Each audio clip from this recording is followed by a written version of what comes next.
Yan, idol, magandang hapon sa inyo lahat, idol. Yan, gagawa po ako, idol, ng pinto. Yan, naglalanggari po ako. Yan, shoutout nga pala sa inyo, idol, bye-bye. Yan, idol, tingnan nyo. Yan, sinusukat ko na siya, idol, kasi kantumisa ko na siya, idol. Eskwala ko na po siya, Yan, tinunuorin nyo.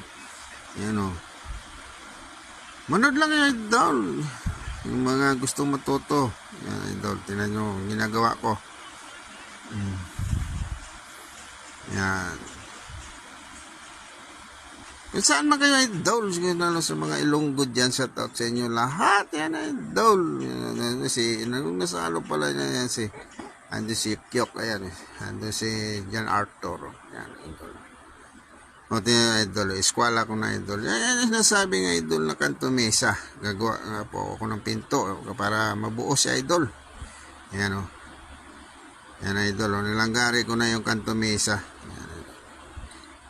At maraming salamat nga pala, idol, sa inyong mga suporta. Ayan, idol. Tingnan nyo, idol. Yun. Yung ginang eskwala, idol. Kasi gagawa ako ng pintuan. Yan, idol. Eskwala ulit, idol. So maraming salamat sa inyo, idol. Hanggang dito na lang. God bless sa inyo lahat at maraming salamat.